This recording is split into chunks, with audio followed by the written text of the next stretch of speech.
Assalamualaikum warahmatullahi wabarakatuh. Alhamdulillah. Selamat sahur ya teman-teman Fadilan TV Channel.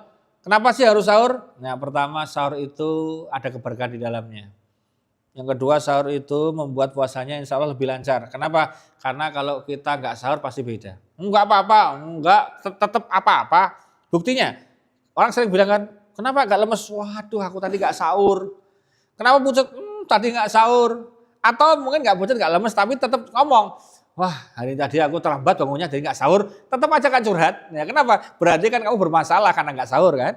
Maka ayo sahur itu jangan males-malesan. Gimana? Karena sahur itu ada keberkahan dan sahur itu juga menandakan bahwa kita puasanya beda dengan orang-orang di luar Islam. Ada orang-orang di luar Islam itu nggak pakai sahur. Jadi kan kalau kita ada sahurnya, maka sahur itu keberkahan insya Allah ya.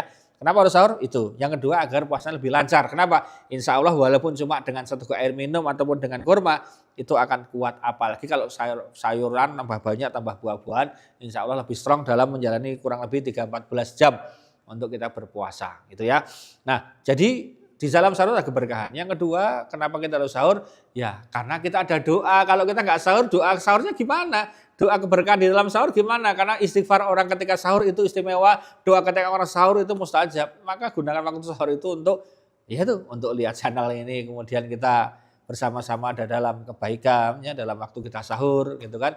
Kemudian kita doa, kemudian kita nambah ilmu, ada taklimnya. Wah, ada ambil makan, doa, lihat channel, udah isinya udah pahala doang gitu kan. Nah, maka jangan sia-siakan sahur ya, karena sahur itu penuh dengan keberkahan. Dan kemudian gimana sih agar sahur kita menjadi semangat? Ya tentu kita pertama bangunnya tidak mepet. Yang kedua setelah kita bangun jangan langsung ke tempat makan. Karena orang kalau masih giyup-giyup gini makan mesti pengennya segera tidur. Maka kamar mandi dulu, mohon maaf buang airnya dulu, kemudian bersih-bersih dulu, seger-seger dulu, syukur malah sholat dulu, habis sholat kemudian siap, nah baru kita makannya pelan-pelan dan jangan mepet. Kalau mepet udah kemerungsung udah beda. Itu ya, nah itu insya Allah akan ada keberkahan. Nah, jadi oleh karena itu jangan sia-siakan waktu sahur ya. Bisa untuk doa, bisa untuk kemudian istighfar, bisa untuk ngisi amunisi tadi untuk bekal selama puasa insya Allah akan lebih baik. Nah oleh karena itu jangan sia-siakan waktu sahur ya. Nah menu sahur yang terbaik gimana? Nah kalau saran dokter bukan saran saya sering dapat ilmu dari dokter-dokter itu. Pertama kalau kita sahur ya jangan banyak goreng-gorengan yang berminyak. Walaupun ya boleh tapi jangan sampai kebanyakan. Kalau kebanyakan nanti kita haus.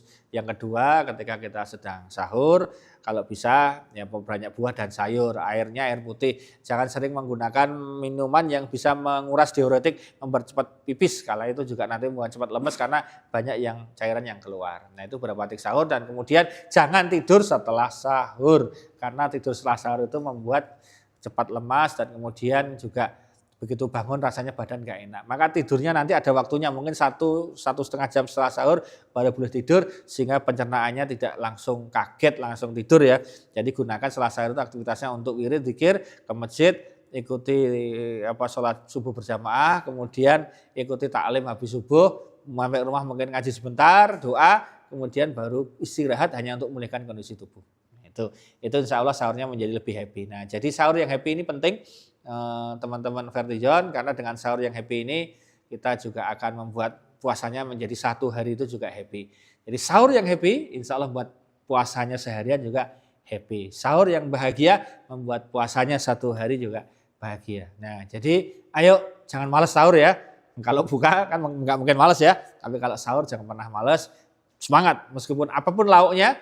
Kalau kita syukur nikmat insya Allah enak. Nah orang Jawa mengatakan lauknya wong ngelih. Maka ya kalau nggak ada lauk ya sudah lauk ngelih itu insya Allah makan namanya menjadi lebih enak. Demikian ya mudah-mudahan yang sedang sahur-sahur ini ayo digugah yang lain belum bangun itu dibangunin sahur dulu. Sahur bersama-sama tentu sahur bersama ini juga penting ya karena seringnya mengadakan buka bersama. Sahur bersama kan jarang tapi berbagi sahur, berbagi buka ini hal yang luar biasa. Nah kapan-kapan kita bicara tentang masalah buka puasa, bagaimana keberkahan buka puasa dan apa yang dilakukan ketika menjelang buka, ya setelah buka, nah itu beberapa hal ya. Demikian teman-teman Fadilan TV Channel, mudah-mudahan bermanfaat. Kita ketemu lagi insya Allah di episode selanjutnya. Manten nuwun selamat sahur ya, mudah-mudahan sahurnya barokah dan puasa kita hari ini semoga lancar. Assalamualaikum warahmatullahi wabarakatuh.